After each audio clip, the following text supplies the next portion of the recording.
चलें जी, अस्सलाम वालेकुम everyone. Let's start our session now. हमने थोड़ा सा इंतजार किया था कि मैक्सिमम लोग जो है वो ज्वाइन इन कर लें। अब अल्लाह का शुक्र है, मुझे लग रहा है सफिशिएंट लोगों ने ज्वाइन कर लिया, तो अब हम अपनी क्लास को स्टार्ट कर लेते हैं या अपने सेशन को स्टार्ट कर लेते हैं। आज का जो सेशन है दिस इज फॉर CFAP 3, ठीक है। CFAP 3 strategy and performance measurement, SPM, ठीक है। SPM का ये सेशन पुराना, अगर आप इसका नाम देखो, फॉर्मल नेम जो इसका था वो BMS था। सर तो क्या सिर्फ नाम चेंज हुआ है या पर्चा भी चेंज हो गया है? सर पेपर भी चेंज हो गया है। ये आपके एग्जामिनेशन में CFAP लेवल पे आता है। अगर मैं इसकी बेसिक देखूं तो आपने बेसिक कैफ लेवल पे BMBS के अंदर देखा होगा। जो अब अगर कोई रिसेंट बैच का है जिसका अभी अभी कैफ क्लियर हुआ है तो उन्होंने MFA पढ़ा होगा। पहले ये BMBS के नाम से था, अब BMBS की चीजें MFA में आ चुकी हैं। CFAP 3 बहरहाल उसकी पूरी एक एक्सटेंशन है जो आपको इवेंचुअली MSc2 क्लियर करने में हेल्प करेगी। क्योंकि जब ये पेपर क्लियर होगा और BFD क्लियर होगा, CFAP 4, तो आपका MSc2 अनलॉक होगा। MSc2 अनलॉक होगा तो इंशाल्लाह ताला आप उसको क्लियर कर पाएंगे। सही सर, जैसे कि इसके नाम में आ रहा है स्ट्रैटेजी एंड परफॉर्मेंस मेजरमेंट, हम इसके बारे में बात करते हैं। आज के हमारे सेशन का क्या एजेंडा है? सर क्या आज के एजेंडा में आप विजन मिशन ये सब पढ़ाना शुरू कर देंगे? क्या आप बताना शुरू कर देंगे कि स्ट्रैटेजी का मतलब क्या होता है? नहीं नहीं, देखो आज का जो सेशन है, ये जो हमारा एजेंडा है, उसकी 3-4 मेजर एरियाज है। सबसे पहले तो हम इस पेपर की बात करेंगे कि भाई ये है क्या, इस पेपर के अंदर क्या बात की गई है। फिर हम इसके टेस्टिंग स्टाइल की बात करेंगे कि इसके अंदर क्या चेंज आ गया है, इसकी ग्रेड क्या है, टॉपिक्स क्या है, इसका टेस्टिंग स्टाइल कैसा हो चुका है, किस तरह से ये पेपर टेस्ट किया जाता है, हम ये पेपर कैसे पढ़ेंगे, हमारी क्लासेस कब कब होंगी, हमारी किताब की डिटेल क्या है, पोर्टल पे लेक्चर्स कैसे हैं, हमें रिकॉर्डिंग लेनी है तो क्या होगा, हमें लाइव लेना है तो क्या होगा, हमें नहीं पढ़ना है तो क्या होगा। ये सारी बातें हम इंशाल्लाह ताला इसमें करेंगे। मैं ये क्लासेस फिजिकली लूंगा या ऑनलाइन लूंगा, कब किस वक्त कहाँ किस तरह से इसको जो है वो कंडक्ट किया जाएगा, ये सारी बात करेंगे। फिर हम बात करेंगे एग्जामिनर कमेंट्स की, क्या गलतियां होती हैं इस एग्जाम में, क्यों लोग फेल होते हैं, क्या मसले मसाइल होते हैं। हम बात करेंगे इसके पढ़ने की अप्रोच की, किस तरीके से इसको अप्रोच किया जाए, ऑल दीज थिंग्स। ये सारी बातें इंशाल्लाह ताला हम यहाँ पर आज SPM में इंशाल्लाह ताला करेंगे। इस सेशन का मकसद यही है, और मोस्ट इंपॉर्टेंटली आपके सवालात लेंगे, आप लोगों का इंप्रेशन लेंगे कि यार आप क्या समझते हैं इस पेपर को लेके और आपके जहन में क्या क्वेरीज हैं। चाहे आपने रजिस्टर कराया और ना कराया, और रिगार्डलेस ऑफ दैट, पेपर को लेकर माइंडसेट क्लियर करो अपना कि पेपर है क्या। तुम यहाँ से पढ़ो, कहीं से पढ़ो, तुम्हें पेपर क्लियर करना है, राइट। पेपर क्लियर करने का माइंडसेट होना चाहिए, तो पता होना चाहिए भाई पेपर के अंदर क्या है क्या नहीं है, किस तरह से सारी चीजें। अच्छा जी, देखिए अकाउंटिंग, ऑडिटिंग, इस तरह के सारे सब्जेक्ट्स उठा लो, कंप्लाइंस नेचर के सब्जेक्ट्स हैं। टैक्स, लॉ, अकाउंटिंग यानी रिपोर्टिंग जिसको आप कहते हैं प्यार से, ऑडिटिंग, ये सारे कंप्लाइंस नेचर के हैं। बिजनेस की अगर मैं बात करूं, बिजनेस पर्सपेक्टिव से 2-3 चीजें हमारे पास जो है वो इंक्लूडेड होती हैं। एक है फाइनेंस, एक है मैनेजमेंट, एक है कम्युनिकेशन, और एक है इकोनॉमिक्स। ये 4-5 चीजें हैं जो बिजनेस ओरिएंटेड सब्जेक्ट्स होते हैं। ये तुम कवर करके आ गए हो PRC AFC में? जी सर, करके आ गए। कैफ के इनिशियल लेवल पे किसी ने इकोनॉमिक्स कैफ में दिया होगा, किसी ने जो है वो PRC जो अब नया आया उसके लेवल पे दिया होगा, things like that, basic level पे करके आ गए हो। फाइनेंस और मैनेजमेंट कितनी जगह टेस्ट होता है सर? ये पहले होता है कैफ 6 MFA में,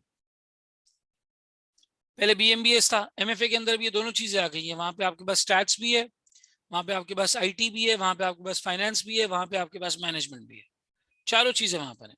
फिर आप करते हो CFAP 3 के लेवल पे, ये है सारा का सारा बिजनेस मैनेजमेंट। इसके अंदर बिजनेस मैनेजमेंट की थियरीज, बिजनेस मैनेजमेंट के मॉडल्स, बिजनेस को समझना, एनालाइज करना, उसके डायरेक्शन को तय करना, स्ट्रैटेजी बनाना, क्या काम करना चाहिए, कैसे करना चाहिए, कंपटीशन किस तरीके से देखना चाहिए, कंपटीशन को कैसे आउटवे करना चाहिए, ये वाली सारी चीजें आ जाती है। फिर तुम्हारा CFAP 4 प्योरली तुमसे फाइनेंस की बात करता है, नंबर्स की बात करता है, पैसे की मूवमेंट की बात करता है, एडवाइस, सजेशन, रिकमेंडेशन की बात करता है, और फिर इवेंचुअली MSc2। ये सीक्वेंस वाइज 4 पेपर हैं जो तुम्हारी इस पूरी चीज को कवर करते हैं।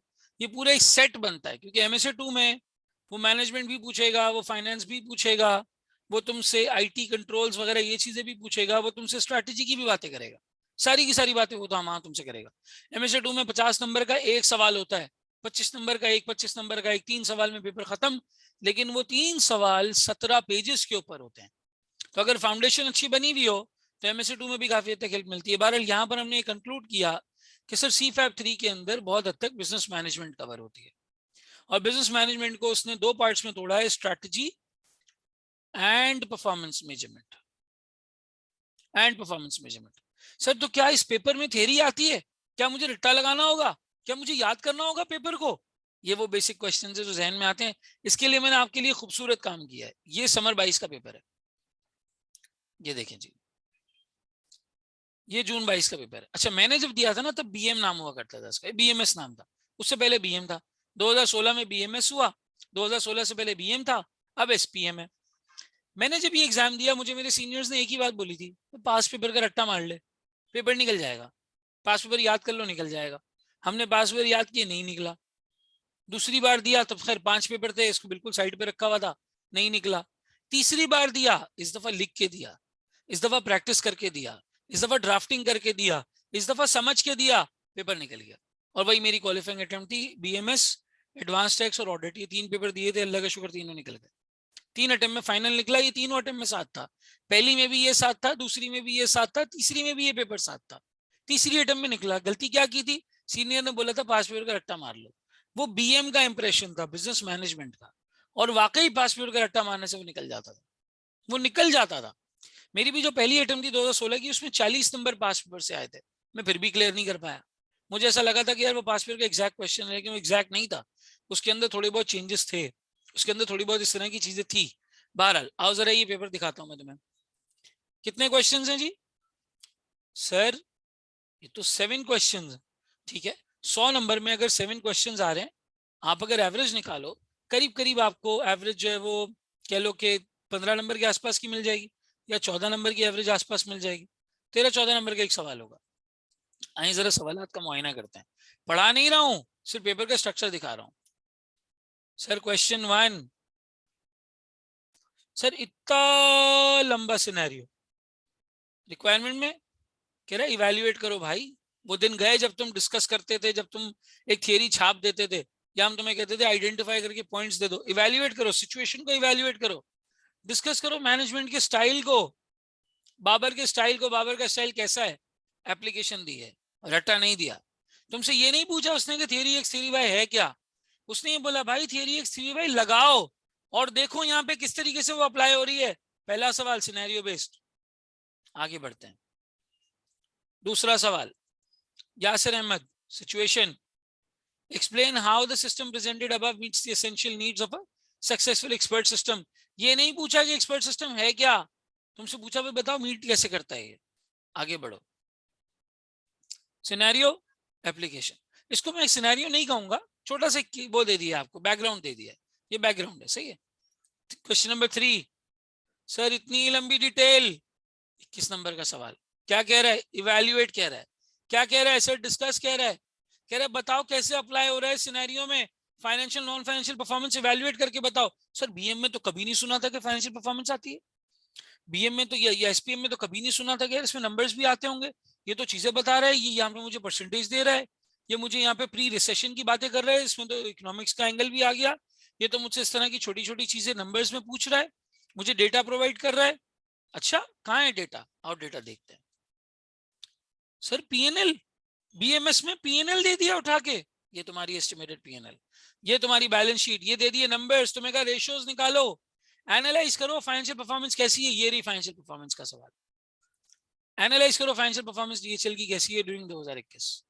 सर हम तो FAR 2 में रेशियो एनालिसिस पढ़ते थे, ये SPM में कब से आ गया? आपके सामने मौजूद है।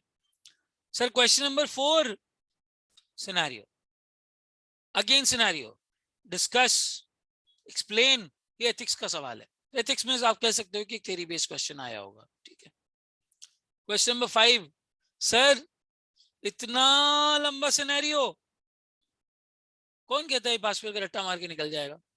Provide all the 4% package, recommend, representative के बारे में इवैल्यूएशन, ये देखो एनालाइज, वो तुम्हें सोचने पे मजबूर कर रहा है, कह रहा है भाई अब सोच के आना इस पेपर के बारे में, रट्टा लगा के नहीं आना।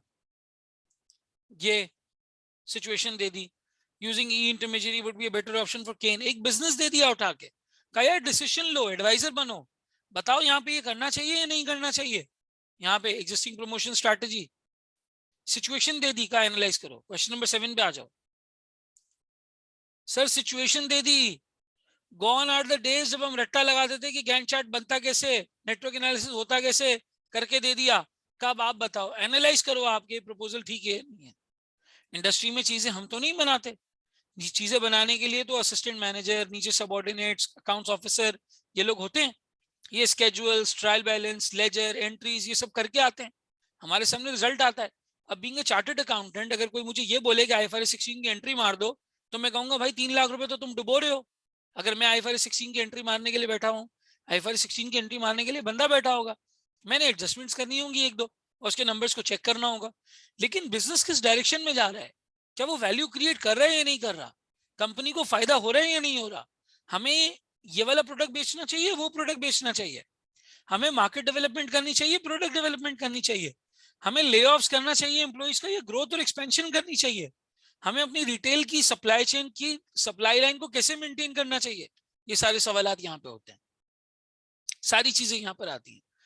तो मुझे बताओ, ये 100 मार्क्स का पेपर है, 100 मार्क्स का पेपर, कहीं भी तुम्हें ऐसा लग रहा है कि उसने बगैर सिचुएशन की कोई चीज पूछ ली है? नहीं सर, 3-4 चीजें अगर आप देखें, हर जगह उसने आपको सिचुएशन दे दी है, हर जगह उसने आपको एनालाइज करने का बोल दिया है, उसने आपको इवैल्यूएट करने का बोल दिया है, उसने आपको जगह जगह सर कहा है रेकमेंड करो, सजेशन दो। यानी अब आपने सिचुएशन को पढ़ के समझ के अपना वर्डिक्ट देना है, अपना आइडिया बताना है। मेजॉरिटी एरिया ऐसा है, जो बिल्कुल सही कह रहे हो Bilal, majority area sir conceptual है। ये नहीं है कि अब तुम चीजों का रट्टा लगाओगे, तुम बैठ के याद करोगे भाई ये BCG मैट्रिक्स में 4 चीजें होती हैं, स्टार प्रोडक्ट इसको बोलते हैं, कैश काउ इसको बोलते हैं, डॉग चाइल्ड जो है वो डॉग इसको बोलते हैं, प्रॉब्लम चाइल्ड इसको बोलते हैं। वो तुम्हें सिनेरियो देगा, 4 प्रोडक्ट्स देगा, बोलेगा भाई बताओ कौन सा वाला प्रोडक्ट कौन सा है, और फिर तुम्हारी स्ट्रैटेजी क्या है, क्या करना चाहिए उस प्रोडक्ट के लिए। अगर एक प्रॉब्लम चाइल्ड है तो उसमें मैं और पैसे लगाऊं या मैं इसको बेच दूं, अगर एक डॉग है तो उसको मैं कंटिन्यू करूं या मैं किसी कंपेरेटर को बेच दूं ये बिजनेस, अगर कोई कैश का है और उससे मुझे कैश मिल रहा है, तो वो कैश मुझे कहाँ लगाना चाहिए, कैसे लगाना चाहिए, कौन सी चीजों को इंप्रूव करना चाहिए। मिसाल के तौर पे उसने ई मार्केटिंग का सवाल दे दिया, बिग डेटा का सवाल दे दिया, डेटा एनालिटिक्स का सवाल दे दिया, फाइनेंशियल परफॉर्मेंस एवेल्युएशन का सवाल दे दिया, हम फौरन से जो है वो ठंडे पड़ जाएंगे, क्योंकि हमने तो याद किया हुआ है कि बिग डेटा क्या होता है, हमें उसकी एप्लीकेशन तो बिल्कुल भी नहीं पता कि उसकी एप्लीकेशन है क्या।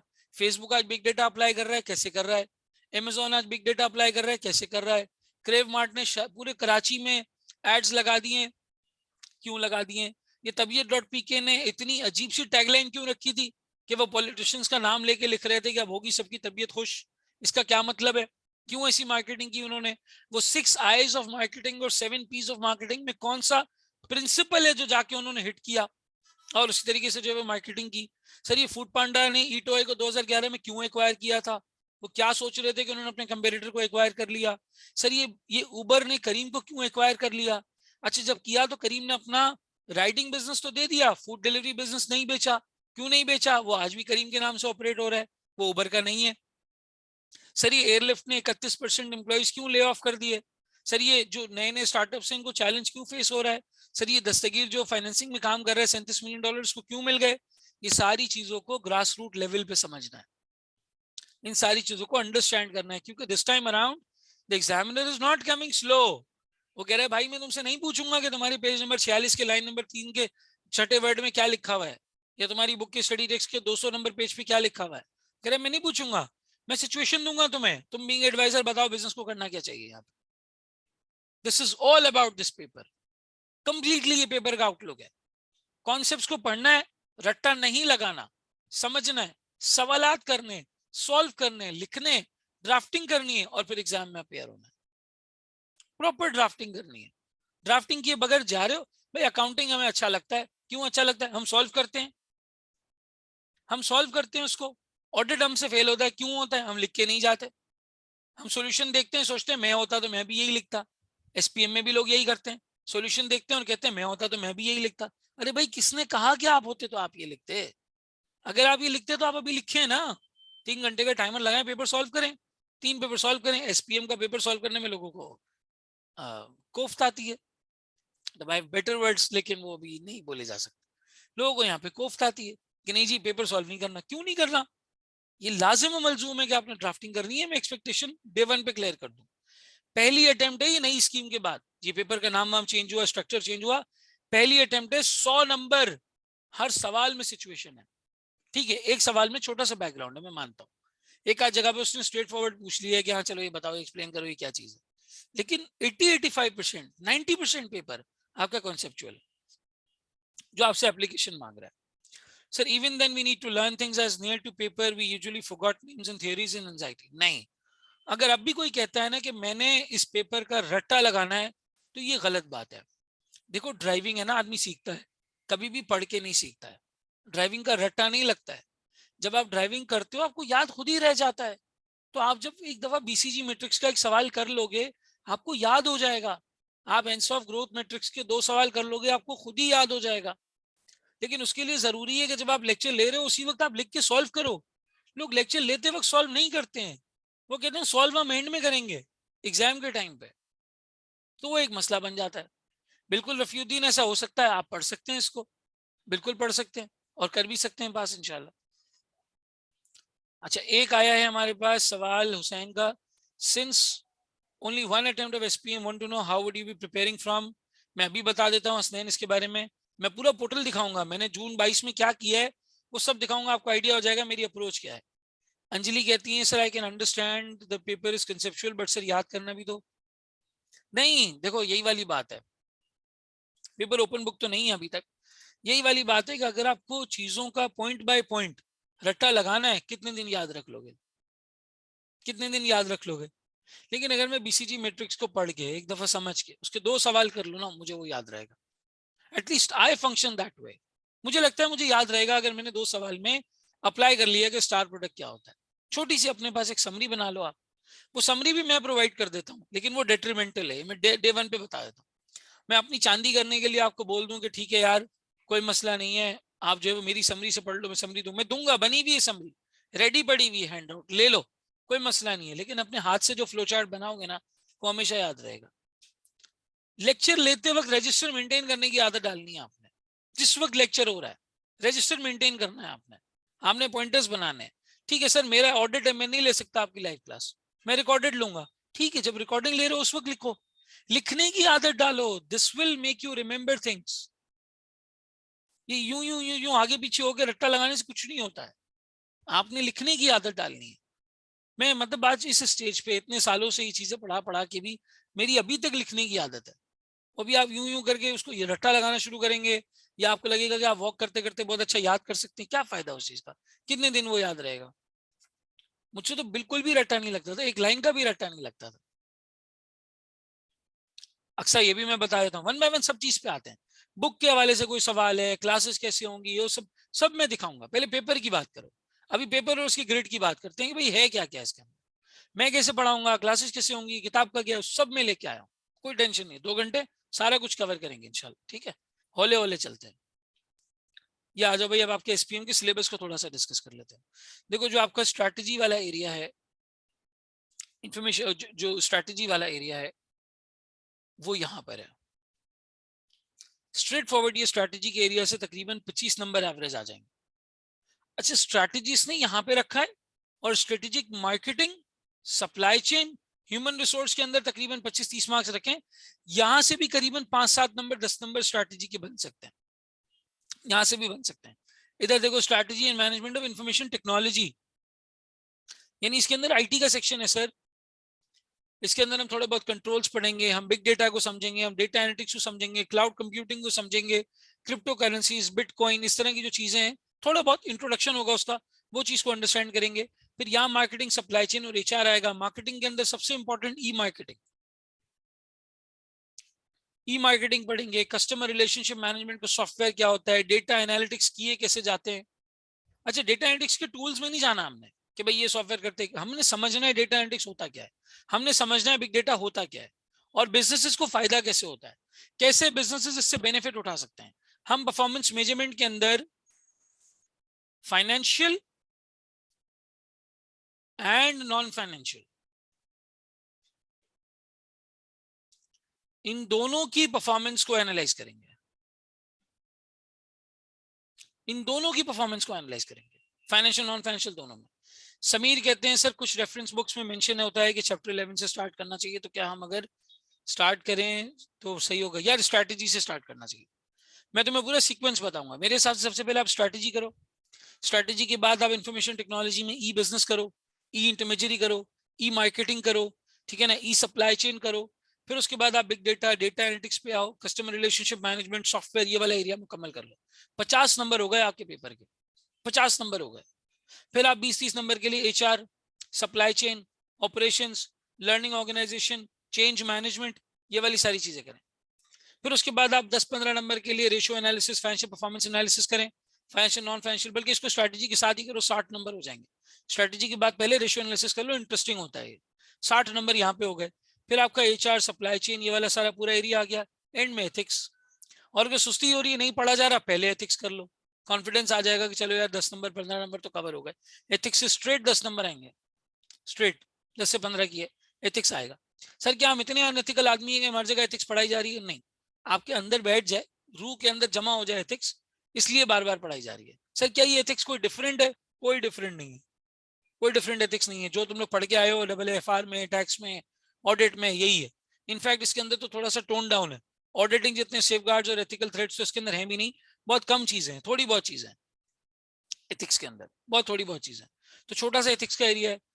मेजर जो एरियाज है ना, जो फोकस एरियाज हैं, जिसके ऊपर आपने बहुत हद तक पेपर को जो है वो अंडरस्टैंड करना है, समझना है, वो मैं आपको बता देता हूँ। वो कौन से फोकस एरियाज है?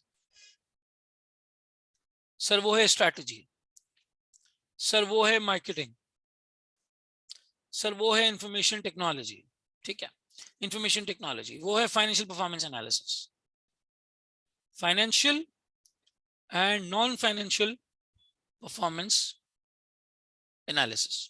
ये 3-4 चीजें हैं। ये आपके पेपर का 60% कॉन्स्टिट्यूट करेगा, 60%। और फिर उसके बाद जो दूसरे एरियाज हैं जिसके अंदर एथिक्स आ जाता है, जिसके अंदर सप्लाई चेन, HR, फिर आपका जो है वो एम्प्लॉइज के बारे में, उनको उनकी डिसिप्लिनरी एक्शन लेने हैं, उनकी हायरिंग कैसे करनी है, उनको फायर कैसे करना है, ये वाली चीजें, change management, network analysis, Gantt chart, ethics, ये चीजें आ जाती हैं। ये रिमेनिंग है 40% के अंदर, ये रिमेनिंग किसमें? 40% के अंदर, सही है।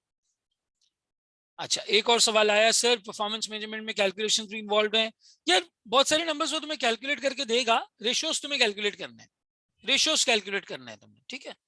समीर कहते हैं सर थैंक यू, एक और बात पूछनी थी कि अगर मैं कहूँ कि SPM में याद करने के अलावा सिर्फ रेशियोस और कैलकुलेशन वाली चीजें, बाकी सब अंडरस्टैंडिंग और सवाल अटेंड करना है, तो क्या मैं सही होऊंगा? बिल्कुल तुम सही होगे। रेशियोस भी याद करने की जरूरत नहीं है, मैं तो कैलकुलेट करता था 6-7 बार, मुझे रेशियो याद हो जाता था, खुद ही जहन में रह जाता था। सर सारे टॉपिक्स अलग अलग हैं, लिंक्ड है? देखो लिंक्ड है, लिंक्ड है। Strategy, marketing, IT, they are highly linked. Performance measurement के साथ इनका लिंक किया जा सकता है। ये 60% का एरिया लिंक हो सकता है। फिर ये HR और एथिक्स और ये वाली जो लर्निंग ऑर्गेनाइजेशन, चेंज मैनेजमेंट, ये वाली जो चीजें हैं, ये वाला रिमेनिंग 40% के अंदर आती हैं। तो इनको आप कह सकते हो कि हाँ यार, इनके अंदर थोड़ा सा आपका डिफरेंट वाला टच आ जाता है। लेकिन ये जो शुरू 60% है, ये पूरा लिंक्ड है। सर आप कहाँ से शुरू करवाएंगे? ये 60% सबसे पहले करवाऊंगा। पहले मैं ये 60% कवर करवाऊंगा एरिया, मेरा पढ़ाने का अंदाज यही होगा। बुक को मैंने 2 पार्ट्स में तोड़ा हुआ है, वॉल्यूम 1, वॉल्यूम 2। वॉल्यूम 1 ये 60% है शुरू वाला, वॉल्यूम 2 ये 40% है दूसरा वाला। क्योंकि बुक फिर बहुत बड़ी हो जाती है, वो फिर स्टूडेंट देखते हैं इतनी बड़ी बुक है, देखते हैं सुस्ती होती है। 2 वॉल्यूम्स में तोड़ दिया, पहला वॉल्यूम 60%, दूसरा वॉल्यूम 40%, ठीक है। समीर कहते हैं सर टोटल कितने आवर्स का कोर्स है? भाई तुमने आवर्स की टेंशन नहीं लेनी, तुमने वीक में 2 क्लासें लेनी है। 2 क्लासेस लगेंगी SPM की वीक में, 2 से 3 घंटे की, एक सैटरडे को एक संडे को, तुमने वो 2 क्लासेस लेनी है। कितने आवर्स, क्या सिनेरियो, छोड़ दो। 4 महीने 5 महीने तुम्हारी क्लासेस चलेंगी।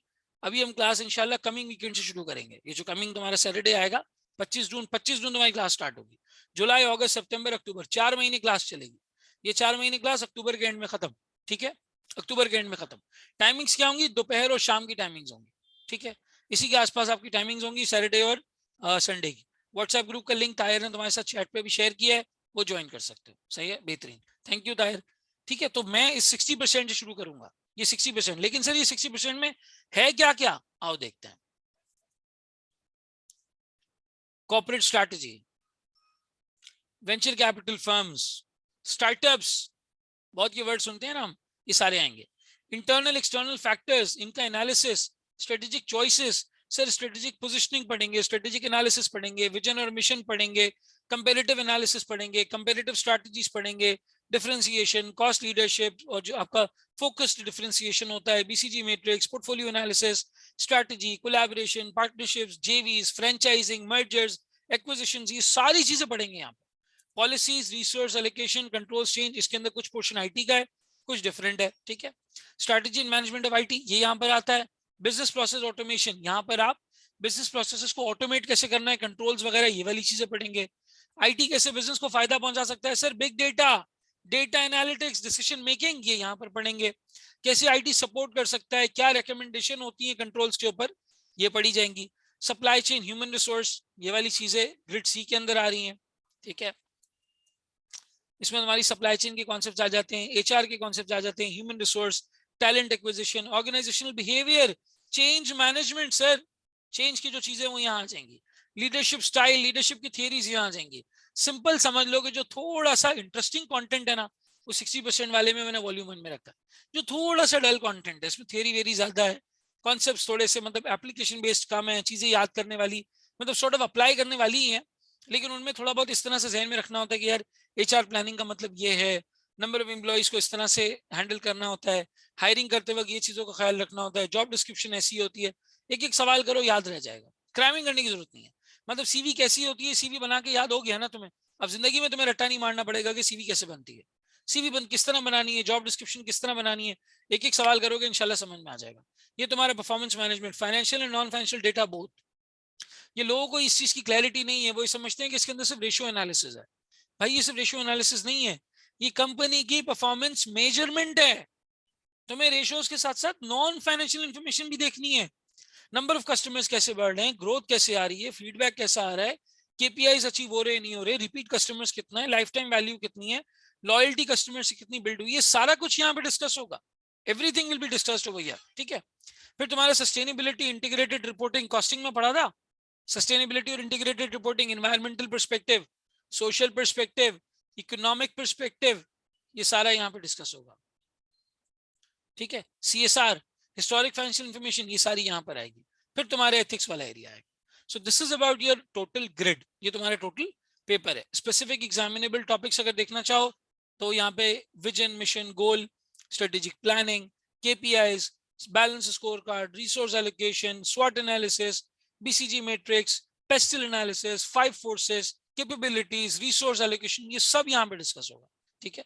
ये तुम्हारे ग्रेड वाइज टॉपिक्स भी आ रहे हैं। मैं अपनी बुक में शुरू में एक मैप भी बना दूंगा कि यार कौन सा चैप्टर किस ग्रेड के कंपोनेंट के साथ लिंक हुआ हुआ है, तो इससे भी काफी हद तक आपको इंशाल्लाह ताला आइडिया हो जाएगा, सही। ये वाली चीज हो गई।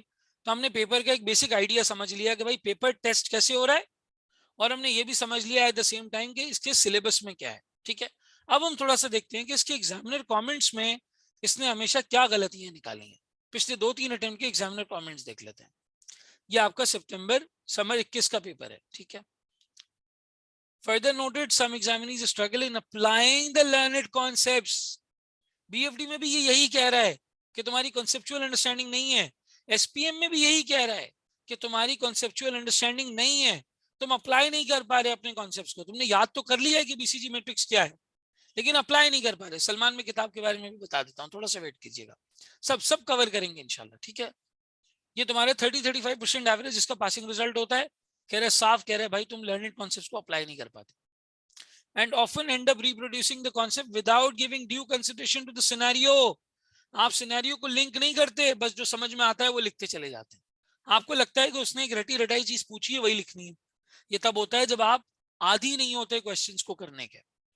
दूसरी अटेम्प्ट उठा लो भाई, ये हो गई गलती, एक आइडेंटिफाई की है। Overall result decline from 39 to 32, below average performance was mainly notice in the questions फलाना, ठीक है। सिलेक्टिव स्टडी, ये तो सर हम शौक से, थियरी के एग्जाम में तो सिलेक्टिव स्टडी होती ही होती है जो कि लीथल है। Also noted, examinees do not read the requirements and respond with irrelevant answers. It is advisable to utilise the reading time effectively. ठीक है, प्लानिंग नहीं करते, ब्रेनस्टॉर्मिंग नहीं करते, क्वेश्चंस करने से पहले एक ब्रेनस्टॉर्म बबल बना के हमें नोटिंग्स करनी होंगी, छोटे छोटे पॉइंटर्स बनाने होंगे कि यार वो कौन से पॉइंटर्स हैं जो यहाँ पे हमें लिखने हैं। Increasing trend in passing ratio, performance can further B improve by applying the concepts. कह रहे भाई तुम बहुत इंप्रूव कर सकते हो अगर तुम जनरल आंसर ना दो। ये देखो, अगर तुम जनरल आंसर ना दो बल्कि तुम अप्लाई करो इन कॉन्सेप्ट्स को जो एक गिवन सिचुएशन में होते हैं। It is observed that examinees lack the requisite skills in the questions demanding critical evaluation of the given situation. Situation को एनालाइज नहीं कर पाते, एक एडवाइजर की तरह नहीं सोच पाते, बल्कि जनरल आंसर्स को रिप्रोड्यूस करते हैं, which result in only wastage of time. Only wastage of time. Same बात दोबारा रिपीट की, चिल्ला चिल्ला के कह रहा है एग्जामिनर कि ये मत करो, हम कहते नहीं यार हम ऐसे ही पढ़ेंगे, कोई मसला नहीं। Could not perform well despite having reasonable knowledge. Failed to apply them in the given scenario. फिर कह रहा है कि तुम अपनी नॉलेज को अप्लाई नहीं कर पाते। उसने पूरा पेपर ही ऐसा बना दिया कि जहां पे तुम्हें करना ही अप्लाई है। तो अगर आप सोच रहे हैं कि यार नहीं मैं तो ये करके जो है वो पेपर फिर भी क्लियर कर लूंगा, मैंने तो सिर्फ रट्टा लगाना है, मैंने क्वेश्चंस को ड्राफ्ट नहीं करना। लास्ट बैच में मेरे पास तकरीबन 250 की रजिस्ट्रेशन थी एसपीएम में, मुझे 7 लोगों ने भी अपने आंसर्स नहीं भेजे। अच्छा फिर वो क्या करते हैं, मैं क्लास ले रहा हूँ, अच्छा जो क्लास लेने आए हुए वो तो आंसर भेज सकता है ना, वो भी नहीं भेजते। चैट पे कंट्रीब्यूट नहीं करेंगे, माइक पे पढ़ के नहीं बताएंगे। लिटरली पिछले बैच में 1-2 क्लास में तो मुझे गुस्सा करना पड़ गया, शर्म आ रही थी कि इतने जवान जवान स्टूडेंट्स हैं उनके ऊपर गुस्सा करना पड़ गया कि भाई बोलो, बताओ, जो लिखा है वो बताओ। मैं क्लास में ही टाइम देता हूँ सवाल करने का, क्लास में ही टाइम देता हूँ, उसी वक्त सॉल्व करना है। बिल्कुल मेरा वही पुराना स्टाइल है, जो स्टूडेंट्स में कुछ नाम रिकॉग्नाइज कर पा रहा हूँ, बिल्कुल वही तरीका है। क्लास में टाइम मिलेगा उधर ही सॉल्व करना है, वो नहीं भेजते। फिर वो भेजते हैं तो कब भेजते हैं, एग्जाम से बिल्कुल पहले। चलो ठीक है, एग्जाम से पहले भेजा, सही है, वो भी मैक्सिमम 10 लोगों ने भेजा सर, 213 लोग रजिस्टर्ड, उसमें से 100 तो होंगे जो जून में पेपर दे रहे होंगे, 125 तो होंगे वो भी ड्राफ्ट करके आंसर्स नहीं भेजते, पहली दफा एक पेपर अटेम्प्ट करते हैं एग्जाम में बैठ के। ये तो नहीं हो सकता। ये देखो again, another major issue with majority of the students was that they gave long generalized comments before starting to respond to the requirements. This took a lot of their time and the performance suffered in the end as they were left with very little time to plan and produce properly worded answers नहीं होते, आप apply नहीं कर पाते।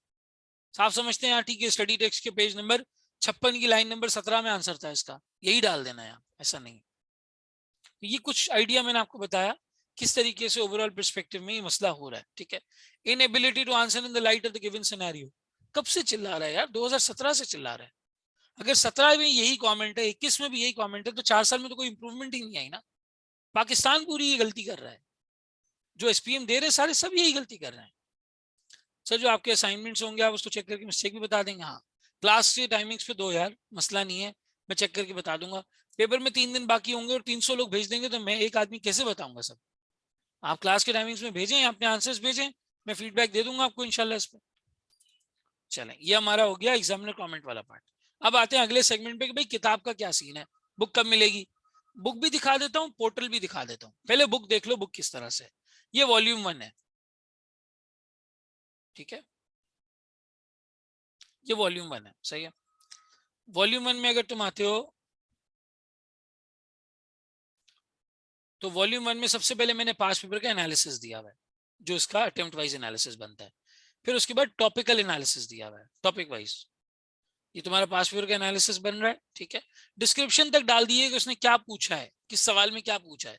आगे marks तक डाल दिए हैं, बता दिया है किस एरिया से कौन सी चीज कब किस तरीके से इसने पूछी है। ये टॉपिकल अटेम्प्ट वाइज एनालिसिस है, किस टॉपिक से कितना पूछा है ये भी आपके पास आ रहा है, डेटा मौजूद है।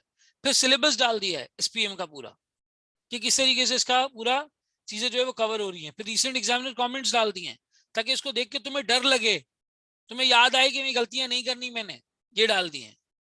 फिर उसके बाद तुम्हारे पास ओवरऑल अप्रोच है कि तुम्हें इस पेपर को प्लान कैसे करना है, पढ़ना कैसे, आंसर्स कैसे प्लान करने, स्टेप्स लिख दिए हैं यहाँ पे, कोई पढ़ना चाहता है स्टेप्स पढ़ सकता है।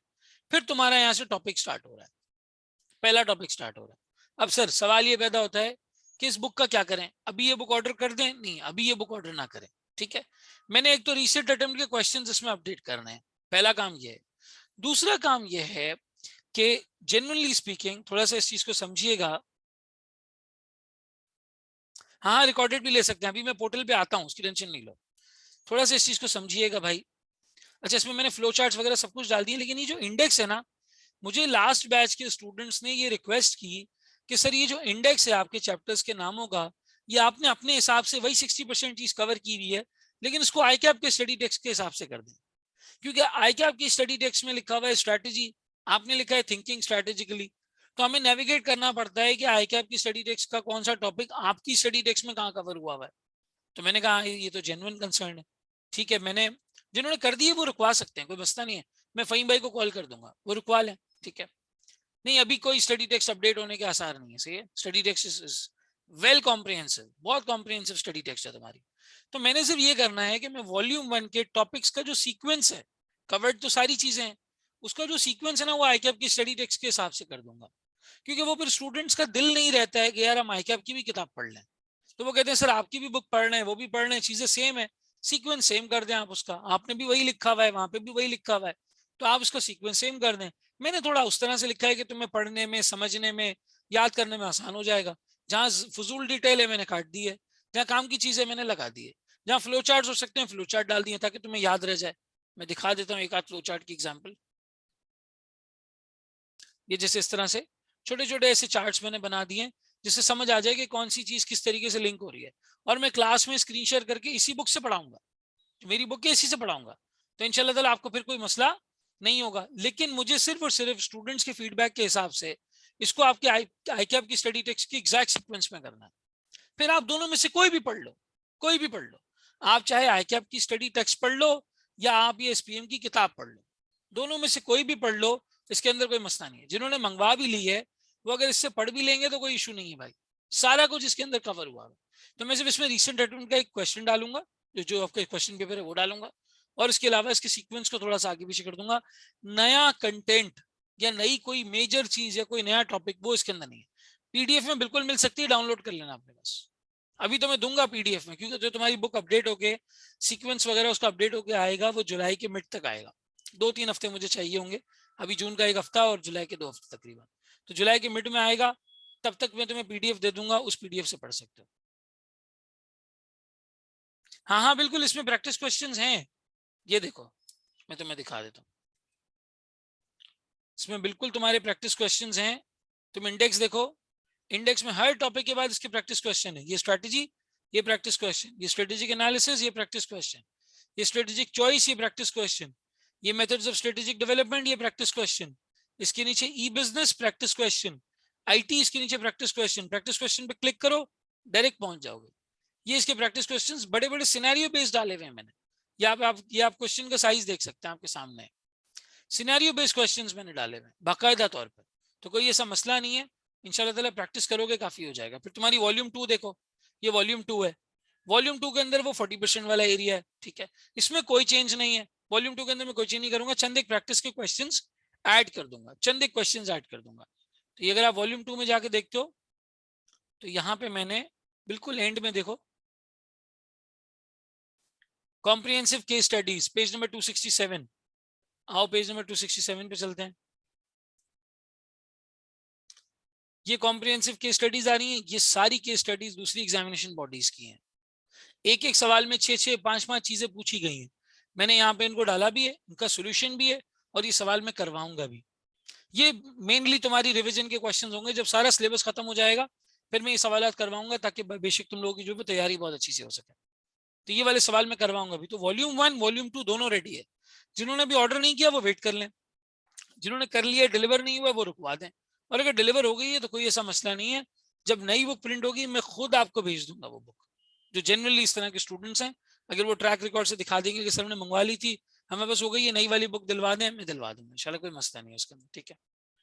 लेकिन आपने थोड़ा सा रुक जाना है, सजेस्टेड आंसर्स भी हैं, बिल्कुल ऐसे ही है, ऐसे ही है, सजेस्टेड आंसर्स भी हैं, ठीक है।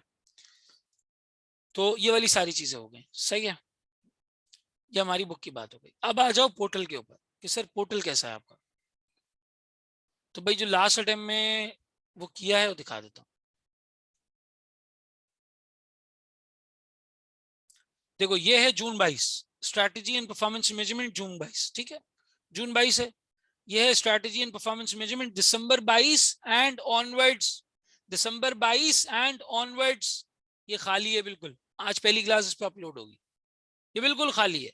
अभी जो क्लास कंडक्ट हो रही है ये इस पे अपलोड होगी, पहली क्लास अपलोड होगी। कमिंग सैटरडे से 25 जून से इसकी क्लासेस स्टार्ट हो जाएंगी। ये क्लासेस यहाँ पे अपलोड होती चली जाएंगी, लाइव क्लास होगी, यहाँ अपलोड होगी, लाइव क्लास होगी, सेम डे अपलोड होगी। 24 घंटे का मार्जिन फिर भी रखो, कभी कोई काम आ जाता है, कुछ आ जाता है। क्लास कंडक्ट हुई 12 घंटे के अंदर, 8 घंटे के अंदर, 24 घंटे के अंदर क्लास इधर अपलोड हो जाएगी। सर जून में कैसा पढ़ाया था वो तो दिखाओ। आओ जून दिखा देते, ये जून का पोर्टल है, ठीक है। अब आ जाओ जून के पोर्टल पे। सबसे पहले आपकी एसपीएम की किताबें पड़ी हुई हैं, जो डाउनलोड करना है करो, कोई मसला नहीं है। यहाँ से नहीं होती डाउनलोड मुझे बताओ, मैं गूगल ड्राइव का लिंक दे दूंगा, पीडीएफ में रखो अपने पास, किसी दोस्त को दे दो, किसी को पढ़ना है उसको दे दो, कोई इशू नहीं। सिंपल सी बात है। बुक पड़ी हुई है, एक इंट्रोडक्टरी वीडियो डाली हुई है कि भाई आपको बुक को नेविगेट कैसे करना है। 17 मिनट की वीडियो को देखेगा उसको समझ आ जाएगा बुक से पढ़ना है कैसे। अगर कोई कंप्लीटली रिकॉर्डेड लेना चाहता है कि नहीं मैं नहीं देखना चाहता वो जो है वो आपका लाइव वाला सीन मेरा नहीं है, मैं 2 महीने में कवर करना चाहता हूँ, सब रेडी पड़ा हुआ है, जून 22 का एक्सेस ले लो। अगर नहीं है तो अक्सर मुझसे ले लीजिएगा, मैं आपको गूगल ड्राइव का लिंक दे दूंगा, व्हाट्सएप पे शेयर कर लूंगा, मुझे सॉफ्ट कॉपी शेयर करने में कोई मसला नहीं है किताब की, ठीक है। ये हो गया एसपीएम। अब आ जाओ इंट्रोडक्शन के ऊपर। लेक्चर्स की क्वालिटी मैं आपको बता देता हूँ किस तरह से लेक्चर्स मैंने अपलोड किए हैं। ये इंट्रोडक्शन में आओ, देखो पहला लेक्चर है तुम्हारा, ये बेसिक इंट्रोडक्शन का प्रीव्यू के ऊपर ओपन रखा हुआ है। बेसिक इंट्रोडक्शन यहाँ से शुरू होता है, स्ट्रैटेजी इधर से स्ट्रैटेजी शुरू हो रहा है, सही है। जो तुम्हारा मेन कंटेंट है वो शुरू हो गया है। थिंकिंग स्ट्रैटेजिकली 40 मिनट का lecture, thinking strategically case study 35 minute का lecture, introduction to SPM study text sorry definition of strategy 37 minute का लेक्चर, स्ट्रेटेजिक प्लानिंग 34 मिनट का लेक्चर। सर क्या आपका कोई लेक्चर 40 मिनट से ज्यादा का है? नहीं, मैं 2 घंटे की क्लास को 4 पार्ट्स में तोड़ देता हूं और पार्ट्स में अपलोड करता हूं, ताकि एग्जाम के टाइम पे अगर किसी को सिर्फ एक चीज रिवाइज करनी है या कोई एक कॉन्सेप्ट देखना है तो उसको 2.5 घंटे की वीडियो में बैठ के ढूंढना ना कपड़े कि ये सर ने क्या पढ़ाया था इसके अंदर। अब मैंने लिख दिया क्लास नंबर 37, डेट जून 29। अब आप बैठ के सोच रहे हो कि यार वो जो सर ने बात बताई थी वो कौन सी वीडियो में बताई थी, वो 2.5 घंटे का लेक्चर है। अब वो बैठ के 2x पे ढूंढ रहे हैं कि वो फलाना बात सर ने कहाँ समझाई थी, किधर बात की थी, कैसे हुआ था, क्या हुआ था। भाई 30-30 मिनट का लेक्चर है, जो देखना है देख लो। 30 मिनट्स का lecture, not more than that. यहाँ पर आपके देखें आप स्ट्रेटेजिक एनालिसिस, अगेन शुरू में सारे ये चल रहे हैं तुम्हारे कॉन्सेप्ट चल रहे हैं, 30 मिनट का लेक्चर, 30 मिनट का लेक्चर। आगे आ जाओ, क्वेश्चंस हैं। Case study on Porter's diamond D land ACCA का सवाल है। Case study on valuation support tools ICAP का सवाल है। Case study on threats and opportunities Jertonia ACCA का सवाल है। केस स्टडीज ऑन स्वॉट एनालिसिस क्योर लिमिटेड आईकैप का सवाल है। Case study on Porter's diamond Smartwear ये एक और बॉडी का सवाल है।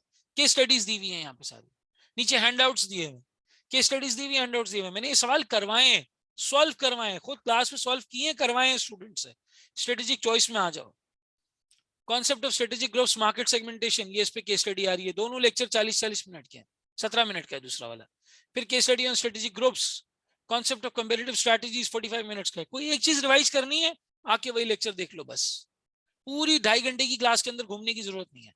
मैं पार्ट्स में अपलोड करूंगा, इसीलिए आपको नंबर बहुत बड़ा नजर आ रहा है 200 लेक्चर। हालांकि ये 200 क्लासेस नहीं है, दिस इज 40-40 मिनट के, 50-50 मिनट के, 30-30 मिनट के 200 लेक्चर्स। ठीक है, समझ आती है बात। राहिल कहते हैं सर हमने जून 22 वाला एक्सेस दिया है, मैंने जून 23 में एनरोल करवाया। तुम बोलो चेंज कर देगा वो ताहिर, तुम्हें एडमिन से बात करो, एक्सेस चेंज हो जाएगा। अगर तुम्हें जून 22 वाले रिकॉर्डेड लेक्चर्स देखने हैं तो वो पूरा कोर्स रेडी है, किताब मंगवा लो पुरानी वाली, रिकॉर्डेड लेक्चर्स देख लो, डन सीन है, कोई मसला नहीं है, पेपर इंशाल्लाह तुम्हारे पास हो जाएगा। लाइव क्लासेस के साथ चलना है, दिसंबर का एक्सेस ले लो, जैसे जैसे क्लासेस होती जाएंगी उस पर अपलोड होती जाएंगी, जैसे जैसे अपलोड होती जाएंगी आप उसको जो है वो व्यू कर सकते हो। Sir if possible please add number before each topic so we can track the sequence. भाई देखो सीक्वेंस का सीन ये है, जिस सीक्वेंस में अपलोड हो रही है उसी सीक्वेंस में क्लास हो रही है। अगर मैंने यहाँ पे पहले स्ट्रैटेजी को अपलोड किया हुआ है तो पहले स्ट्रैटेजी पढ़ाया है, अगर मेथड्स ऑफ स्ट्रेटेजिक डेवलपमेंट उसके बाद है तो ये बाद में पढ़ा है। जिस सीक्वेंस में लेक्चर्स हैं उसी सीक्वेंस में कंडक्ट किए गए हैं, कोई कंफ्यूजन आपको इंशाल्लाह ताला नहीं होगी। ऑल्टरनेटिव डेवलपमेंट स्ट्रैटेजी का concept 2 case studies. Sir recorded lectures देंगे या फुल कोर्स लाइव होगा? बिल्कुल देंगे यार, जैसे जैसे क्लास लाइव होती जाएगी यहाँ पे लेक्चर्स अपलोड होते जाएंगे, जैसे जैसे क्लास लाइव होती जाएगी यहाँ अपलोड होते जाएंगे। ये टाइटल याद रख लो, CFAP 3 SPM दिसंबर 22 एंड ऑनवर्ड्स। जून 23 के लिए भी यही है, दिसंबर 23 के लिए भी यही है। लाइव क्लास होगी, यहाँ अपलोड हो जाएगी, लेक्चर देखो सुकून से अपना, रिकॉर्डेड करना है अगर बुक तुम्हारे पास होगी, जो बुक में सीक्वेंस होगा उसी सीक्वेंस में यहाँ लेक्चर्स होंगे, जिस सीक्वेंस में यहाँ लेक्चर्स होंगे लाइव क्लास उसी सीक्वेंस में हुई होगी, हर चीज सिंक्रोनाइज्ड है। सर जो लाइव क्लास है वो जून 23 तक है? नहीं नहीं, लाइव क्लास तो तुम्हारी ये अक्टूबर 22 तक है, अक्टूबर 22 तक, फिर पूरा कोटा कंप्लीट हो जाएगा, जिसकी दिसंबर 22 की अटेम्प्ट है वो पेपर दे देगा आराम से। आप लोगों के लिए फिर वो रिकॉर्डेड इन्वेंट्री पड़ी होगी, आप जब चाहें अपने पेपर तक उसको देख सकते हैं। रहीम कहते हैं sir I have taken access for December 22, so I have access to all those recorded lectures, so I can take these classes. हाँ बिल्कुल, तुम जून 22 की क्लासेस ले सकते हो, रिकॉर्डेड और लाइव दोनों ले सकते हैं आप। सर सिलेबस कब तक कंप्लीट होगा? सिलेबस अक्टूबर 2022 तक कंप्लीट होगा। जुलाई अगस्त सितंबर अक्टूबर 4 महीने क्लासेस चलेंगी, जुलाई अगस्त सितंबर अक्टूबर 4 महीने क्लासेस चलेंगी। अक्टूबर 22 में तुम्हारा सिलेबस कंप्लीट होगा, जिस सीक्वेंस में क्लासेस होंगी उसी सीक्वेंस में अपलोड होंगी, उसी सीक्वेंस में किताब में मैटर होगा, किताब तुम्हारी जुलाई के मिड तक रेडी हो जाएगी। Sir all course will be covered live और some recordings will be uploaded and we have to take it on our own. अक्सर कहती हैं सर सब लाइव होगा या रिकॉर्डेड भी होगा? भाई देखो, जिस क्लास में कोई भी नहीं आता लाइव क्लास लेने के लिए, वहां पे मुझे उस कॉन्सेप्ट की वीडियो को अपलोड करना पड़ेगा, चाहे मैं खुद बैठ के रिकॉर्ड करूं या मैं पुराना रिकॉर्डेड लेक्चर उस पर अपलोड करूं। आपको पोर्टल पे मटेरियल पूरा मिलेगा, आप लाइव क्लास में आओ या आप रिकॉर्डिंग लो, कोई फर्क नहीं पड़ता। हाँ, अगर रिकॉर्डेड लेक्चर्स लें तो पेस क्या रखना है, 4 आवर्स की क्लासेस, 4 घंटे की क्लासेस तकरीबन 2x पे 2 घंटे लगेंगे, एक वीक में कवर कर लें। एसपीएम बहुत बड़ा सिलेबस नहीं है ऑनेस्टली स्पीकिंग, जो ऑडिटिंग का या AAFR का या कॉर्पोरेट लॉ का सिलेबस होता है या इवन बीएफडी का भी होता है, इतना बड़ा नहीं है। और सबसे बड़ी बात कि यार बहुत ज्यादा नंबर्स नहीं है, बहुत ज्यादा लंबे चौड़े लॉज रेगुलेशंस नहीं है, कंप्लायंसेस नहीं है। छोटी छोटी बिजनेसेस की मैं तुम्हें एग्जांपल दूंगा, इंडस मोटर, लकी, किया, इंटरनेशनल स्टील और सिस्टम्स लिमिटेड और यूनिटी फूड्स, एग्जांपल से चीजें इंशाल्लाह ताला क्लियर होती चली जाएंगी, समझ आता चला जाएगा। क्रेव मार्ट, फूड पांडा, पता नहीं कौन कौन से स्टार्टअप्स की हम बात करेंगे, क्लियर होता चले जाएगा। ये ऐसा नहीं है कि तुम्हारा बहुत ज्यादा टाइम ले, 2-2.5 घंटे निकाल लो 2x पे, 4 घंटे में इसलिए कह रहा हूँ क्योंकि 2 क्लासेस होती हैं वीक में, 4 घंटे की क्लासेस उठाओ, 2x पे देख लो 2 घंटे लगेंगे, उसी वक्त आंसर ड्राफ्ट करो। शर्त ही है, आंसर उसी वक्त ड्राफ्ट होगा, आंसर उसी वक्त ड्राफ्ट होगा, आंसर की ड्राफ्टिंग को डिले नहीं करना। क्लास में सवाल करवाए, सवाल तुम्हारी बुक में तुम्हारे सामने है, तुम लेके बैठे हुए हो, रिकॉर्डिंग पॉज करो, वहां पे खुद से सॉल्व करो, फिर रिकॉर्डिंग प्ले करो, आगे सोल्यूशन देखो कि क्या सोल्यूशन है उसका, फिर रिकॉर्डिंग प्ले करो, उसका सोल्यूशन देखो। समीर कहते हैं सर क्या 4 के कॉन्सेप्ट हेल्प करेंगे या टोटल न्यूज? भाई मैं ग्रास रूट से शुरू करूंगा, तुमने बीएमबीएस पास किया हो या ना किया हो आई डोंट केयर, तुम्हें बीएमबीएस याद हो ना हो आई डोंट केयर, मैं बेसिक से स्टार्ट करूंगा, मैं स्ट्रेटेजी का मीनिंग बताऊंगा क्या होता है, मैं डिसीजन मेकिंग कैसे होती है बताऊंगा क्या होता है, फाइनेंशियल परफॉर्मेंस एनालिसिस कैसे होता है बताऊंगा, बीसीजी मैट्रिक्स होता क्या है ये बताऊंगा। अक्सर कहती हैं like sir I wanted to ask that there are new topics that you will not cover in live class and just upload the recording. भाई एंटायर कोर्स कवर होगा इसमें, एंटायर। देखो मिसाल की बात मैं समझा देता हूँ, मैंने एक क्लास ली, 5 फोर्सेस करवाया, लाइव क्लास में स्टूडेंट्स थे, मैंने अपलोड कर दिया।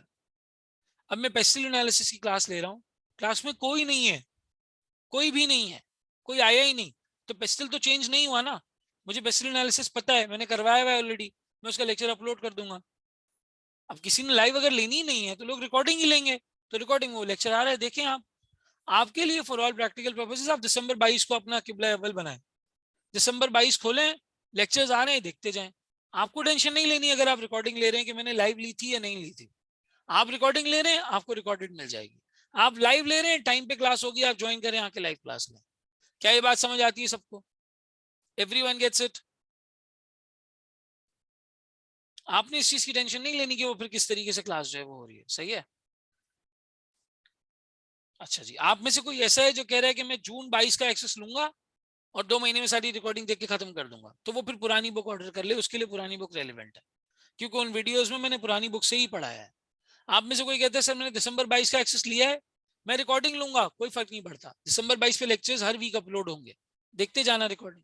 आप में से कोई कहता है सर मैंने दिसंबर 22 का एक्सेस लिया है, मैं लाइव क्लास लूंगा, कोई मसला नहीं है, लाइव क्लास होगी अपने टाइम पे होगी, आओ लाइव क्लास लो, पढ़ो उस क्लास में, कोई मसला नहीं है, ड्राफ्टिंग करा उसी वक्त सॉल्व करना। आप में से कोई कहता है सर मेरी जून 23 की अटेम्प्ट है, मैंने दिसंबर 22 का एक्सेस ले लिया है, अक्टूबर तक क्लासेस चलेंगी, अक्टूबर तक क्लासेस चलेंगी। फिर आपके पास लेक्चर्स की इन्वेंटरी पड़ी है, आप उस पोर्टल का एक्सेस लिया हुआ है, उस पोर्टल पे देखते रहो लेक्चर्स, कोई मसला नहीं, जब तक चाहो तब तक देखते रहो, जो तुम्हारे एग्जाम का दिन नहीं आ जाता तब तक। और कोई सवाल किसी का? अच्छा जी, अब थोड़ा सा एक और चीज, सर ये जो आप कह रहे हैं कि इतना प्रैक्टिकल पेपर हो गया, इतना प्रैक्टिकल पेपर हो गया, आप सवालात करवाते हैं? बिल्कुल करवाता हूँ।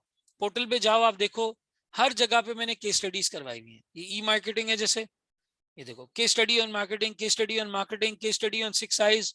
नीचे आ जाओ, case study on customer relationship management, case study on customer relationship management, case study on E branding. ये सवालात वो हैं जो मैं करवाता हूँ, क्वेश्चंस करवाता हूँ बाकायदा क्लास के अंदर। और फिर all the way up to ethics, ठीक है, corporate social responsibility, financial non financial reporting, ये सारी चीजें मैंने वाले जो है करवाई हुई है along with case studies. Sir अगर रिकॉर्डेड लेते हैं तो सीक्वेंस बता दीजिएगा, वॉल्यूम 1 पहले, वॉल्यूम 2 बाद में।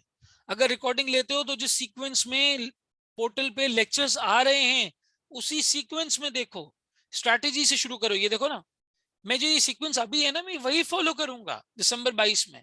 बस जो नाम है वो आईकैप की स्टडी टेक्स्ट के हिसाब से रख दूंगा, क्योंकि वो मुझे फीडबैक मिला है, स्टूडेंट्स ने मुझे कहा है कि सर ऐसे कर दें, ये ज्यादा आसान होगा।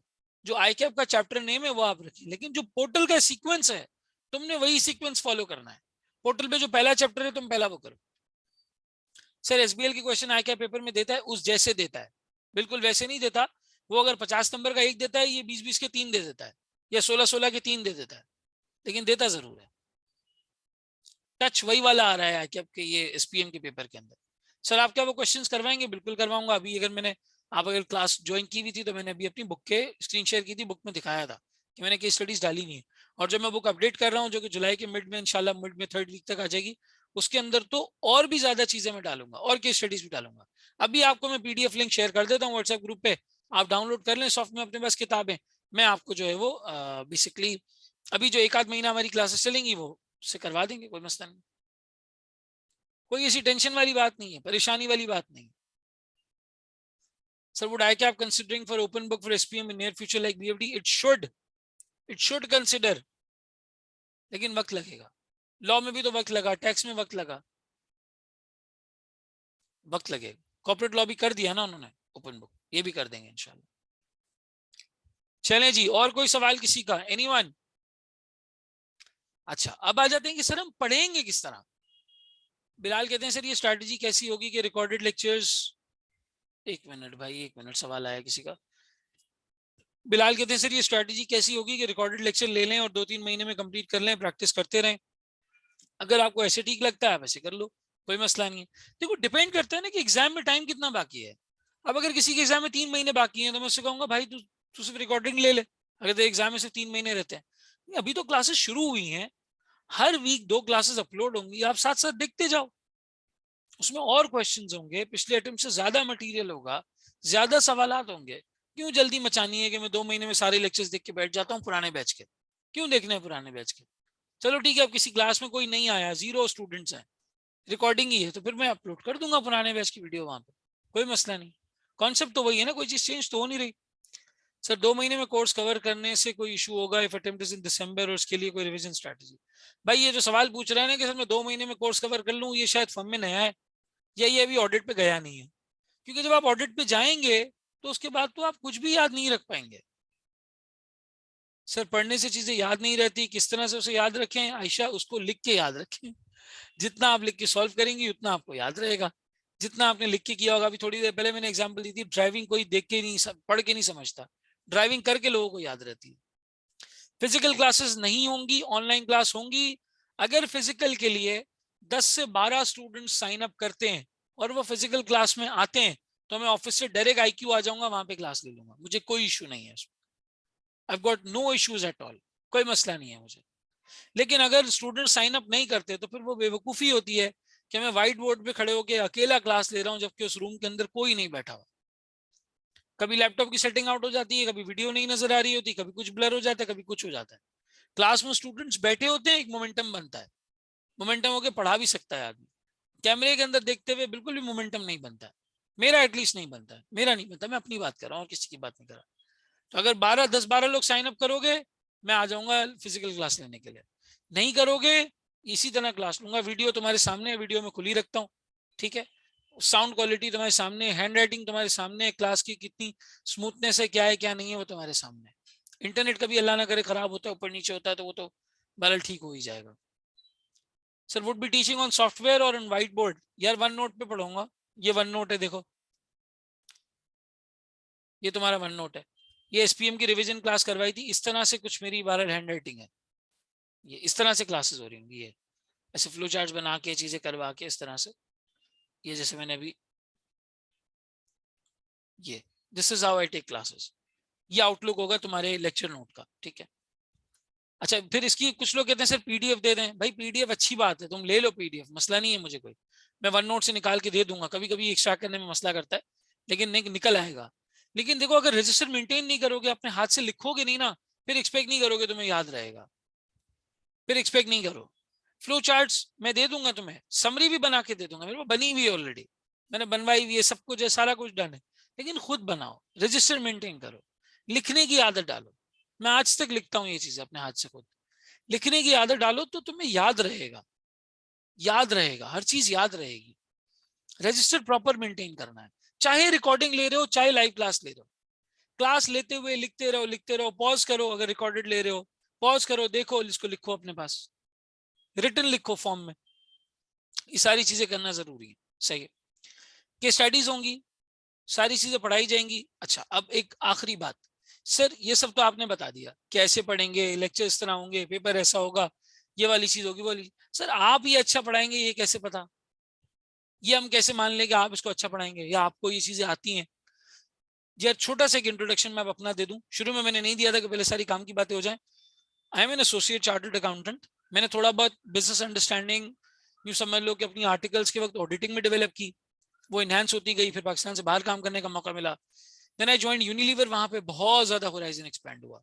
तकरीबन वो 2 साल का जो अरसा था, बहुत होराइजन एक्सपैंड हुआ, काफी चीजें बिजनेस के हवाले से समझ में आई, कैसे कंपनीज में डिसीजन मेकिंग होती है, किस तरीके से काम किया जाता है, कैसे सोचा जाता है, क्या लीडरशिप का माइंडसेट होता है बिजनेस को आगे बढ़ाने के लिए, विजन मिशन एक्चुअली क्या रोल प्ले करते हैं कंपनीज के लिए। फिर ये चीजें हम इसके अंदर पढ़ेंगे, कंपेरेटर एनालिसिस वगैरह, ये सारी चीजें। Then eventually I started up my own advisory company, जो कि एक इन्वेस्टमेंट एडवाइजरी कंपनी है। मैं अपने क्लाइंट्स को हेल्प करता हूँ, उन्हें बताता हूँ कि यार आपको कब किस वक्त क्या स्टेप लेना चाहिए into the equity markets like Pakistan stock exchange. तो उनको एडवाइस देने में, ज़ाहिर है अगर गलत एडवाइस दूंगा तो वो मुझे पैसे तो नहीं देंगे।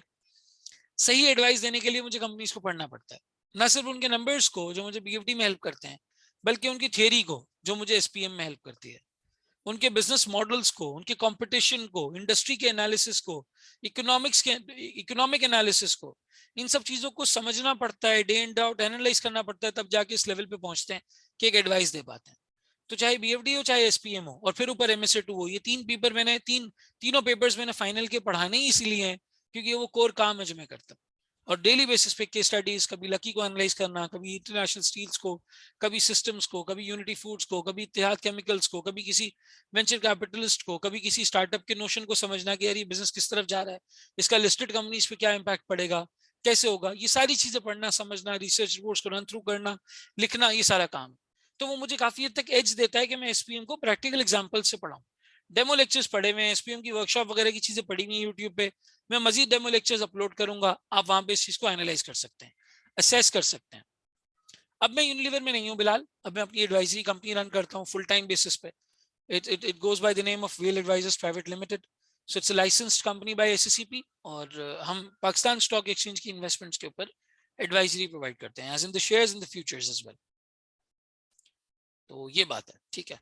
तो ये मेरा छोटा सा एक बैकग्राउंड है। सीए की टीचिंग में 2015 से कर रहा हूँ, ऑडिटिंग से स्टार्ट लिया था बैक इन तबानी स्कूल ऑफ अकाउंटेंसी, फिर उसके बाद कॉस्टिंग, फिर उसके बाद जब से आईक्यू बना है, आईक्यू के साथ जो है वो काम कर रहा हूँ। तो यहाँ पे ये 3 सब्जेक्ट्स हैं फाइनल के, एसपीएम, बीएफडी और एमएससी 2 जो मैं कंडक्ट करता हूँ। और कैफ के लेवल पे एमएफए का जो एरिया है, जो जो नया सब्जेक्ट इंट्रोड्यूस हुआ है, उसका तकरीबन 40% एरिया, 35% एरिया मेरे पास है। बीएफडी वाला पार्ट उसमें मेरे पास है। सर रिस्क एडवाइजरी का पाकिस्तान में स्कोप है इन रिसेंट टाइम्स? बिल्कुल, बिल्कुल है। सर आपकी आर्टिकल्स कौन सी फर्म से हैं? मेरी आर्टिकल्स फर्ग्यूसन से हैं, पीडब्ल्यूसी पाकिस्तान फर्ग्यूसन से मैंने 2014 में अपनी आर्टिकल्स स्टार्ट की। यूँ समझो कि तकरीबन 2019 में मैंने वहां से एग्जिट किया और फिर पाकिस्तान से बाहर गया था। Sir, what do you suggest that we should do to enhance our business advisory skills? You should read. You should read about business. जितना पढ़ोगे उतना तुम्हारी सोच enhance होगी. जितना रीड करोगे, जितना कंपनीज को पढ़ोगे, सीईओज को सुनोगे, इनके इंटरव्यूज को सुनोगे, इनके माइंडसेट को समझोगे. पॉडकास्ट एक बहुत अच्छा एवेन्यू है. आप ये नहीं समझोगे किसी का अगर छोटा बिजनेस है तो वो बिजनेसमैन नहीं है. पॉडकास्ट में सुनो ऐसे लोगों को जो यंग स्टार्टअप्स के हैं, जो यंग इस तरह के, तुम्हारी एडवाइजरी स्किल्स इंप्रूव होंगी, इनहैंस होंगी, तुम्हें चीजें समझ में आएंगी. Advisory is about consulting, helping other people achieve their goals. वो आपकी मदद से अपने गोल्स अचीव करते हैं. तो उसके लिए आपका अपना थिंकिंग होराइजन बहुत अच्छा होना चाहिए. आपको बहुत सारी चीजों के बारे में दुनिया में पता होना चाहिए कि कब कहां किस तरह से कैसे दुनिया में चीजें चल रही हैं. समीर कहते हैं सर अगर बिग 4 या बिग 6 से आर्टिकल नहीं हो तो पाकिस्तान आउटसाइड जॉब कर सकते हैं आफ्टर क्वालिफिकेशन. देखो इसका बड़ा आसान हल है. तुम्हारी अगर बिग 4 से आर्टिकल्स नहीं है ना, तुमने आर्टिकल्स कंप्लीट की, अब तुम यहाँ पे पाकिस्तान के अंदर कहीं बिग 4 में 1 साल काम कर लो, as supervisor, as assistant manager, कहीं भी काम कर लो, और फिर उनके नेटवर्क के थ्रू पाकिस्तान से बाहर मूव कर जाओ. 1 साल ही एक्स्ट्रा लगेगा. 1 साल की कमिटमेंट होती है. 1 साल की आप कमिटमेंट पूरी करें और करके जो है वो कर जाए. Sir any recommendations for reading और पॉडकास्ट? या रीडिंग में हार्वर्ड बिजनेस रिव्यू है, इकोनॉमिस्ट है, फ्री आर्टिकल्स होते हैं वो हैं, बुक्स हैं, ये वाली चीजें मेरे ख्याल पढ़नी चाहिए. पॉडकास्ट के अंदर मुझे थॉट बिहाइंड थिंग्स बहुत अच्छा लगता है, मुजम्मिल हसन जैदी का. It's a very good podcast जो इमरान खान का भी इन्होंने किया था रिसेंटली. वो सुन सकते हो. उसमें काफी लर्नड किस्म के लोग आते हैं. बैक टू बेसिक्स एक पॉडकास्ट है, वो अच्छा लगता है. उसके अंदर भी काफी लर्नड लोग आते हैं. जी बिल्कुल, मैं जानता हूँ उन्हें, बड़े अच्छे दोस्त रह चुके हैं मेरे फर्ग्यूसन में. ठीक है भाई, तो ये पूरी तुम्हारी एसपीएम की जो है वो कहानी है. ये पूरा पेपर का तरीकाकार है. मेरा एक छोटा सा इंट्रोडक्शन है किस तरह से हम इसको कर रहे होंगे. बस अब आप कमर बांध लें जून 25 के लिए. जून 25 से इंशाल्लाह ताला आपकी लाइव क्लास लगनी है. आपने लाइव क्लास ज्वाइन करनी है. क्लैश फ्लैश के बारे में मुझे बता देना भाई, कौन है दूसरे सब्जेक्ट जो आप लोग ले रहे हो. अपने नाम फुल नेम के साथ व्हाट्सएप कर दो और बता दो कि क्या तुम्हारा क्लैश फ्लैश का सीन है. फिर उनके साथ हम तुम्हारी क्लासेस इंशाल्लाह नहीं लगाएंगे. लेकिन सिर्फ क्लैश बनाए क्लैश के लिए नहीं. क्लास अगर लेते हो उनकी लाइव क्लास तो ठीक है, नहीं लेते हो तो फिर क्लैश का मसला नहीं होगा. ये कौन सी रिस्क एडवाइजरी है? मुझे व्हाट्सएप करना. जो लोग सजेशन मांग रहे हैं ना कि सर ये डिपार्टमेंट ज्वाइन करें नहीं करें, वो व्हाट्सएप करें, डिपार्टमेंट की डिटेल बताएं, किसके अंडर काम करेंगे वो बताएं, फिर उसके बाद मैं आपको सजेशन दे सकता हूँ. सर फर्म के साथ स्टडीज को मैनेज करने के बारे में कुछ बता दें. देखो बता देता हूँ. ऑडिट के दिनों में स्टडीज मैनेज नहीं हो सकती. अगर ऑडिट के दिनों में स्टडीज मैनेज करने जाओगे तो अपने साथ ज्यादती करोगे, अपने साथ जुल्म करोगे. ठीक है ना, अपने साथ जुल्म करोगे, ये नहीं करो. ऑडिट के टाइम पे ऑडिट कर लो.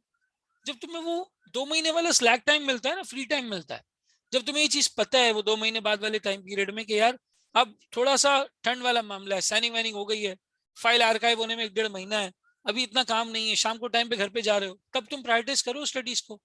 कौन कहता है कि तुम्हें काम सीखने की जरूरत नहीं है, सिर्फ पेपर निकालने की जरूरत है? जो सिर्फ पेपर निकालने की जरूरत है कह रहा है वो फुल टाइम यही कर रहा है ना. फिर तो टीचिंग के अलावा कुछ कर नहीं रहा, इसलिए कह रहा है कि तुम्हें बस मेरी क्लास लेने की जरूरत है, तुम्हें बस पेपर निकालने की जरूरत है. मैं तो तुमसे कह रहा हूँ कि ऑडिट के दिनों में रिकॉर्डेड क्लास लेना चाहो तो ले सकते हो. काम पे फोकस करो, सीखो उस चीज को कैसे हो रही है वो.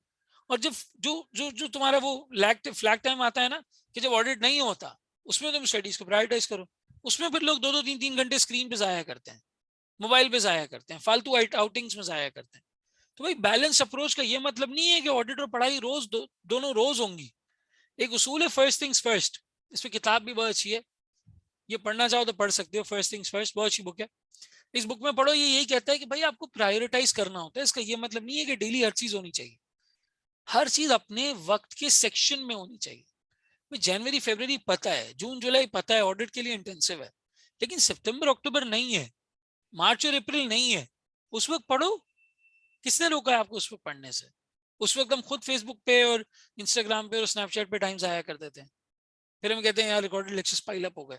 उस वक्त हम खुद प्रोक्रेस्टिनेट करते हैं, हम लास्ट मिनट का वेट करते हैं कि नहीं जी लास्ट मिनट होंगे तब देखेंगे. ये हमें खुद नहीं करना है. इस तरह आप बैलेंस कर सकते हो फर्म और पढ़ाई को. अक्सर कहती हैं सर आप संडे वाले दिन इस टाइम पे स्केड्यूल ना करें. मोस्ट लाइकली नहीं होती है एसपीएम की वैसे इस वक्त, लेकिन कोशिश करूंगा नहीं करूं. मैं विश वो एडमिन वाले आपको बता सकते हैं, उनसे आप डिस्कस कर लें, पॉसिबिलिटी जरूर बन जाएगी. उसका पूरा एक प्रोसीजर है. रफीउद्दीन अच्छा डिपार्टमेंट है, बिल्कुल सही है. सर अगर गाइडेंस लेने हो स्टडी को मैनेज करने की, ये सब्जेक्ट चॉइस से रिलेटेड, तो आपको व्हाट्सएप कर सकते हैं, बिल्कुल कर सकते हैं। आप व्हाट्सएप कर दें, लेकिन आंसर का वेट कीजिएगा, वो क्वेश्चन मार्क मत भेजिएगा। गरीब आदमी के भी एक दो काम होते हैं, थोड़ा मसरूफ होते हैं। फ्री होंगे तो इंशाल्लाह जवाब दे देंगे, मैं दे जरूर दूंगा जवाब। थोड़ा टाइम लग जाता है, कभी कभी एक आध दिन लग जाता है, लेकिन मैं जवाब दे जरूर दूंगा इंशाल्लाह। चलो ठीक है, सही है। क्लास की टाइमिंग्स वगैरह ये सारी चीजें देख लेंगे। तो ये this was about orientation. I hope आप लोगों को पसंद आई हो। कोई और सवाल हो, कुछ हो, पूछ सकते हो, व्हाट्सएप कर सकते हो। मैं अपना कॉन्टैक्ट नंबर लिख देता हूँ, 1 मिनट, चैट अभी लिख देता हूँ। नाम फुल नेम के साथ अपने मैसेज कीजिए, सवाल भेजिए। आपका नंबर मेरे पास होगा तो आगे फ्यूचर में भी कभी कोऑर्डिनेट करने में आसानी होगी, और हम कनेक्टेड भी रहेंगे इंशाल्लाह ताला। ठीक है ना? तो कमिंग सैटरडे के लिए तैयारी बांधे बस। लाइव क्लासेस स्टार्ट हो रही हैं, एक आध महीने में बुक रेडी हो रही है, सारा डन हो जाएगा। अक्सर कहती है, sir what is the name of your advisory company? Well advisors private limited. ठीक है, so this is the company. हाँ बोले बोले सैयद बिलाल, क्या क्वेश्चन है आपका?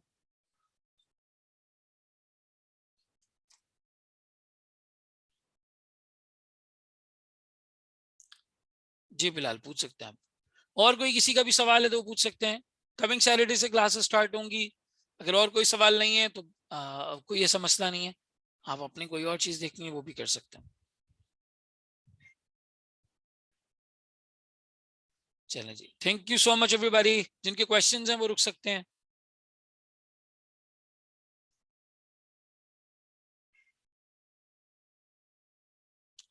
यार मैंने 3 अटेम्प्ट में फाइनल के पेपर्स पास किए थे।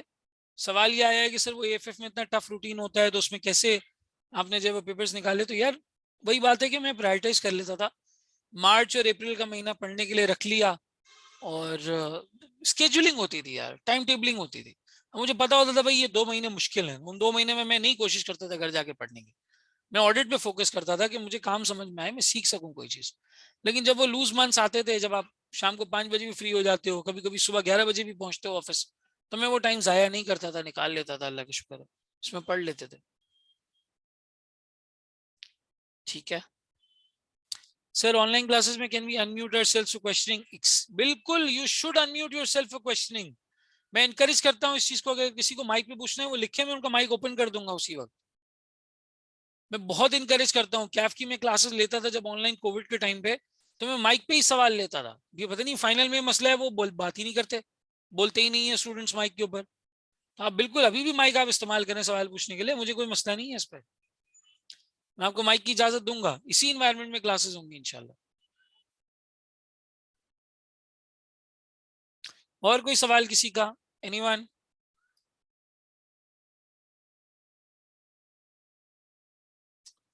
चलो आई गेस और कोई क्वेश्चन नहीं है। Thank you so much everybody, thank you for your time, thank you for your patience. इंशाल्लाह कमिंग सैटरडे से फिर क्लासेस शुरू करते हैं। अल्लाह हाफिज।